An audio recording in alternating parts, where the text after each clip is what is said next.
Europe 1, Philippe Googler. Et si on partait sur Europe 1 ? Alors maintenant, il est temps de prendre vraiment votre calepin et de bien écouter les bons conseils de Jean-Bernard Carillet du guide Lonely Planet. Ce sont les meilleurs conseils, tout simplement, pour visiter une région. Alors, qu'est-ce qui vous émoustille là-bas ? Il se trouve que là, j'ai une furieuse envie de chocolat, Philippe. Ah. Donc je vais vous emmener à la cité du chocolat Valrhona à Tain-l'Hermitage. Ça vous dit quelque chose, ça ? Pas trop, je ne connais pas. C'est le paradis pour les gourmands. Moi, quand je l'ai visité, cette cité du chocolat, je voulais rester une petite demi-heure. C'était dans le cadre d'un guide Lonely Planet. Je suis resté toute la journée, pour vous dire un petit peu le cadre. À faire quoi ? Déjà, dès qu'on rentre dans cette cité du chocolat, il y a une odeur absolument incroyable. Donc ça, c'est déjà magique. Donc vous n'avez plus envie de sortir. Et puis il y a bien sûr le fantasme de la fontaine de chocolat. Donc il y en a partout, ça c'est génial. Il y a des fontaines de chocolat. Il y a des fontaines de chocolat. Et on a le droit de mettre le doigt dedans ? Oui, on met le nez, le doigt. Et la langue. Donc la cité du chocolat, c'est un espace qui est entièrement dédié à l'univers du chocolat. C'est bien plus qu'un musée, vous imaginez bien, parce que c'est très interactif, comme je vous l'ai dit, c'est ludique, c'est pédagogique.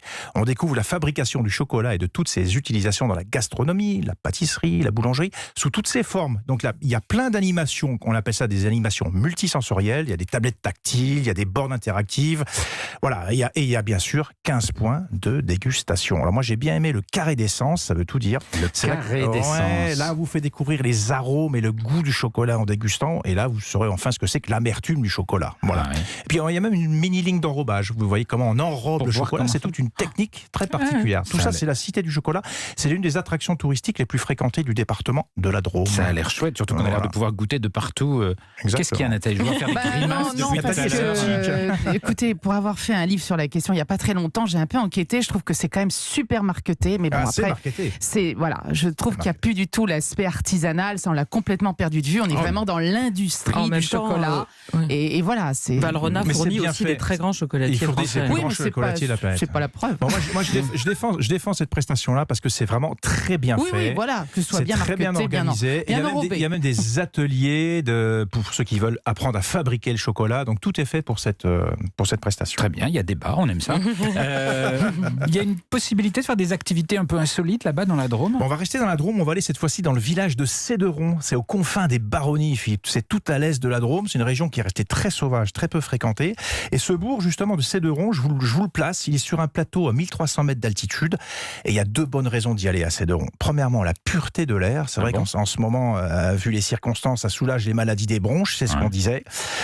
Et l'autre bonne raison, c'est celle-là que je veux vraiment mettre en avant, qui est beaucoup plus réjouissante, c'est que dans ce village des Baronnies, c'est là que le ciel est d'une exceptionnelle pureté la nuit. Vous devinez ce qui s'y passe, ce qu'on peut y faire comme activité la nuit ? Observer les étoiles. Eh ben voilà, c'est exactement ça. Il n'y a pas du tout de pollution lumineuse.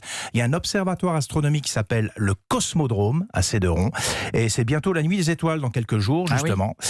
Vous pourrez justement observer la voûte céleste, les étoiles et les constellations au télescope avec des spécialistes. Donc notez bien, c'est à Céderon que ça va se passer. Bon, très bien, c'est noté. Mais moi, j'ai une question quand même qui me taraude depuis le début de l'émission. On parle de l'Ardèche, et pour moi, l'Ardèche, c'est été, chaleur, rivière, fraîcheur. Donc, on va où ? Alors justement, il y a beaucoup de lieux de baignade en Ardèche. J'allais vous dire les gorges de l'Ardèche, évidemment. Mais enfin, c'est vrai que comme il y a 1 million de personnes qui viennent chaque année, c'est un petit peu embêtant de s'y baigner. On fait plutôt du kayak. C'est pour ça qu'on a besoin de vous. Alors, je vais vous donner 2 pépites, 2 coins un petit peu moins connus et moins fréquentés. Alors, moi, j'aime beaucoup La Baume. C'est un magnifique village qui est caché dans un plateau de calcaire. Mais le village traditionnel, les belles petites maisons ardéchoises.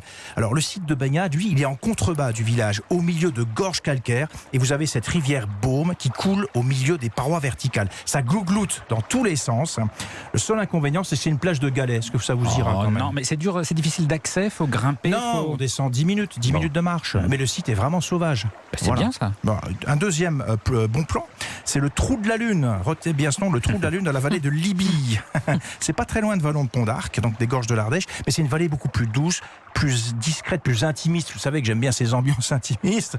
C'est près d'un petit village. Et là, vous avez également un superbe espace de baignade. Et là, les eaux sont turquoises, Philippe. Ah bon ? il y a une petite plage aménagée et il y a une cascade juste derrière qu'on appelle le trou de la Lune. C'est un vrai jacuzzi naturel. Ah, ça a l'air sympa. C'est quand même pas mal. On peut voir la face cachée de la Lune là-bas aussi, Jean-Bernard. Et pas de naturisme, hein. Non. Le trou de la Lune. Le trou de la Lune, voilà. Et alors les routes panoramiques de l'Ardèche, là aussi, c'est fabuleux. Ouais, alors il y en a plein. Alors pour un road trip en voiture, en moto, c'est l'Ardèche, il n'y a pas mieux. Hein. Franchement, c'est le must.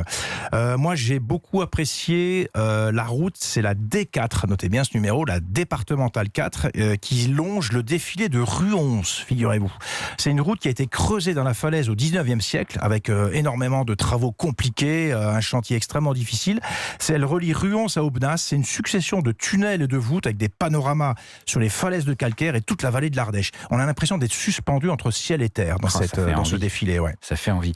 Un autre petit parcours encore ? La grande classique, je ne résiste pas au plaisir de vous la citer, c'est la D290, c'est la route touristique des Gorges de l'Ardèche. Celle-là relie Vallon-Pont d'Arc et Saint-Martin d'Ardèche. C'est 30 km de pur bonheur. Franchement, 30 km à travers la Garrigue. Spectacle grandiose.